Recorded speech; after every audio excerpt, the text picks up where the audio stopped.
बिस्मिल्लाहिर्रहमानिर्रहीम। My name is doctor Adil. आज की इस वीडियो में हम सोर्सेज ऑफ टॉक्सिसिटी के बारे में पढ़ेंगे। टॉक्सिसिटी की डेफिनेशन हम पहले पढ़ चुके हैं। टॉक्सिसिटी, जब हम किसी भी टॉक्सिकेंट से एक्सपोज होते हैं तो हमारे जिस्म के अंदर कुछ एबनॉर्मल सिम्टम्स प्रोड्यूस होते हैं, तो उनको टॉक्सिसिटी कहते हैं। तो आज की वीडियो में हम ये देखेंगे कि कौन कौन से ऐसे जराए हैं जिनकी वजह से हमें जो है वो टॉक्सिसिटी हो सकती है। तो जनरली जो सोर्सेज ऑफ टॉक्सिसिटी हैं उनको हम 7 क्लासेस के अंदर डिवाइड करते हैं। पहली class home as a source of toxicity, क्योंकि जो सबसे पहली चीज जिस घर के अंदर हम रहते हैं वहां पे बहुत सारी ऐसी बेशुमार चीजें हो सकती हैं जिनसे जब हम एक्सपोज होंगे तो हमें जो है वो टॉक्सिसिटी हो सकती है।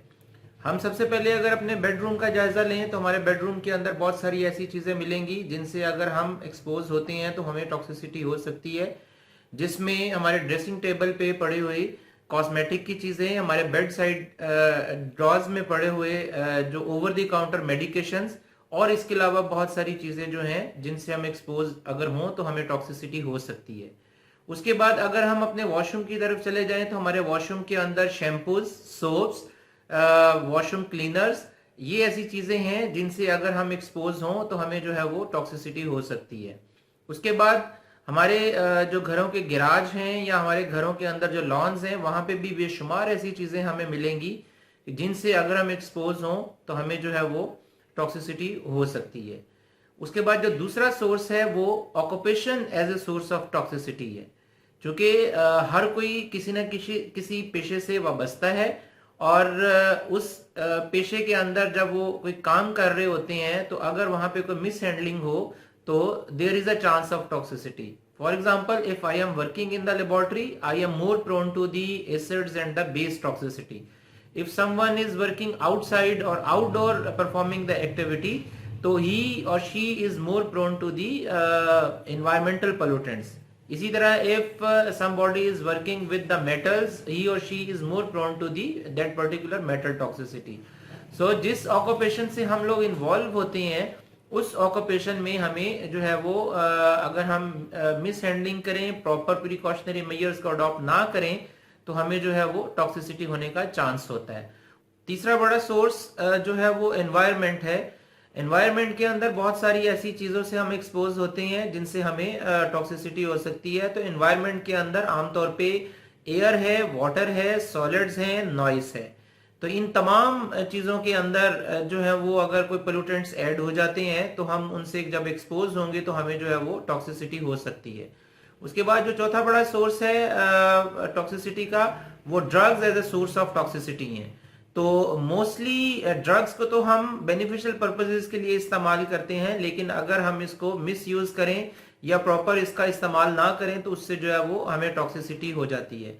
आमतौर पे ड्रग्स को हम based on their prescription pattern उनको 2 क्लासेस के अंदर डिवाइड करते हैं। पहली क्लास में वो drugs which need a prescription, they are called prescription drugs, and the second class of the drug which have not required any prescription for their purchase, and these drugs are called the over the counter drugs, and mostly the cases of toxicity seen are of the over the counter medications because these drugs need no prescription and everybody purchase these drugs। तो आमतौर पे over the counter medication की जो toxicity है वो ज्यादा report होती है as compare to the prescription drugs.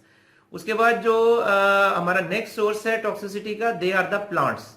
तो प्लांट्स के अंदर हमारे ऑर्नामेंटल प्लांट्स भी आ जाते हैं, हमारे आउटडोर प्लांट्स भी आ जाते हैं। तो इन प्लांट्स को अगर हम ज्यादा कंज्यूम करें या इनको जो है वो हम इनसे एक्सपोज हों तो उससे हमें जो है वो टॉक्सिसिटी हो सकती है। ऑर्नामेंटल प्लांट्स के अंदर we have example of the poppy plant, और जो हमारे आउटडोर प्लांट्स होते हैं इवन जिसके अंदर हमारे फ्रूट्स और वेजिटेबल्स भी शामिल हैं, उनसे भी उनके अंदर भी कुछ ऐसी प्लांट स्पीशीज होती हैं कि जो टॉक्सिसिटी कॉज करती हैं। जैसे कि बड़ा कॉमनली साइनाइड टॉक्सिसिटी है। तो साइनाइड टॉक्सिसिटी आमतौर पे जो सीडेड प्लांट्स होते हैं, सीडेड फ्रूट्स होते हैं like Apple seed, apricot seed, तो अगर हम इन प्लांट्स के इन सीड्स को ज्यादा अमाउंट में कंज्यूम करेंगे तो we may get intoxicated with the cyanide. तो उसके then the next source is the animal as a source of toxicity. तो एनिमल्स के अंदर मोस्टली जो हमारे स्नेक्स आ जाते हैं, हमारे आर्थ्रोपोड्स आ जाते हैं, they produce venoms and if they inject the venom into the body, that venom might cause some toxic symptoms. तो ये एनिमल्स जो हैं ये हमारे लिए टॉक्सिसिटी कॉज कर सकते हैं। उसके बाद जो हमारा लास्ट सोर्स ऑफ टॉक्सिसिटी आ जाता है, it's the food. Food as a source of toxicity, तो हमारी फूड जो है वो दो तरह की टॉक्सिसिटीज हमें कॉज कर सकती है। Number one is the biological जो एजेंट्स फूड में पाए जा सकते हैं जो कि टॉक्सिसिटी कॉज करेंगे, और दूसरा जो है वो केमिकल एजेंट्स हमारी फूड के अंदर आते हैं जिसकी वजह से हमें टॉक्सिसिटी होती है। तो अगर हम पहले बायोलॉजिकल एजेंट्स की बात करें तो बायोलॉजिकल एजेंट्स के अंदर बैक्टीरिया हो सकता है, वायरस हो सकता है, पैरासाइट हो सकता है। तो आमतौर पे ये चीजें जो हैं अगर हमारी जो प्रॉपर फूड हाइजेनिक कंडीशंस को फॉलो करते हुए नहीं बनाई गई तो उस वक्त हमारी जो फूड है वो कंटेमिनेट होगी with the viruses, with the bacteria और विद द पैरासाइट। और हम जब ऐसा फूड जिसके अंदर ये बायोलॉजिकल जो है वो एजेंट्स होंगे उसको कंज्यूम करेंगे तो उससे जो है वो हमें टॉक्सिसिटी हो सकती है। उसके बाद फूड में जो दूसरी टाइप की टॉक्सिसिटी है, दैट्स द केमिकल प्रेजेंस। तो हमारी फूड के अंदर केमिकल्स जो हैं वो दो तरह से आ सकते हैं। नंबर एक, intentional addition of the chemical into the food, और नंबर दो, unintentional addition of the chemical into the food. Intentional addition, आमतौर पे हम कुछ केमिकल्स को अपनी फूड्स के अंदर ऐड करते हैं टू इम्प्रूव देयर क्वालिटी। इसके अंदर प्रिजर्वेटिव्स हैं, इसके अंदर कलर्स हैं, इसके अंदर आर्टिफिशियल स्वीटनर्स हैं, इसके अंदर टेस्ट मेकर्स हैं। इसके अलावा और भी बहुत सारे ऐसे केमिकल्स हैं जिनको हम अपनी फूड के अंदर ऐड करते हैं टू इम्प्रूव इट्स क्वालिटी।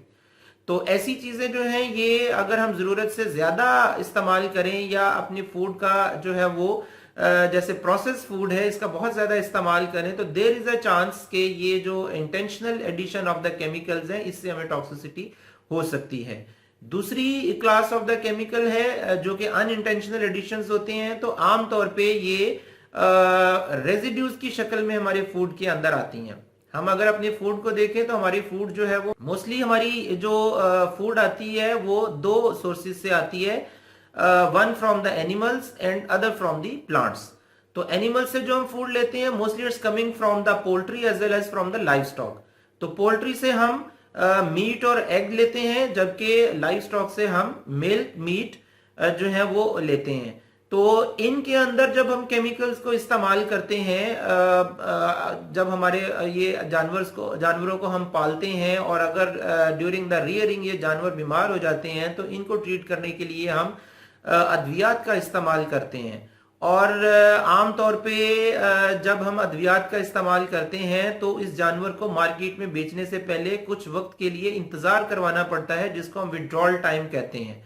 अगर हम आइडियली तो हमें विड्रॉल टाइम जो है वो ऑब्जर्व करना चाहिए अगर हमने अपने किसी एनिमल को कोई दवाई जो है वो एडमिनिस्टर की है। लेकिन अगर हम विड्रॉल टाइम को ऑब्जर्व नहीं करते, just after the administration of the drug वो हमारा एनिमल जो है वो थोड़ा सा क्लिनिकली स्टेबल होता है, हम उसको मार्केट में सेल आउट कर देते हैं तो वो तमाम ड्रग्स जो होती हैं वो उसकी बॉडी के अंदर मौजूद होती हैं। और अल्टीमेटली जब हम उस मीट को, मिल्क को, एग्स को कंज्यूम करते हैं तो हम जो है वो अनइंटेंशनली इन केमिकल्स को अपने अंदर जो है वो ले रहे होते हैं, तो जिसकी वजह से हमें बहुत ज्यादा जो है वो प्रॉब्लम्स आती हैं। इसी तरह अगर हम प्लांट्स की बात करें तो प्लांट्स के ऊपर भी जो है वो पेस्टिसाइड्स का बहुत ज्यादा फ्रीक्वेंट इस्तेमाल किया जाता है। प्लांट्स के ऊपर फर्टिलाइजर्स का इस्तेमाल किया जाता है। तो इवन जो हमारी क्रॉप्स होती हैं, फ्रूट्स होते हैं, वेजिटेबल्स होती हैं, इनको हम जितना मर्जी धो भी लें तो इनके अंदर जो केमिकल्स एब्जॉर्ब हुए होते हैं वो धोने से खत्म नहीं होते। तो नतीजतन क्या होता है कि वो जो केमिकल्स होते हैं वो अनइंटेंशनली हमारी बॉडीज के अंदर जाते हैं और जाके कुछ अबनॉर्मल सिम्टम्स प्रोड्यूस करते हैं। So this was all about the overview of the sources of toxicity. अगली आने वाले वीडियोस के अंदर इन सोर्सेज को वन बाय वन हम डिटेल में जो है वो डिस्कस करेंगे। अंटिल देन, अल्लाह हाफिज।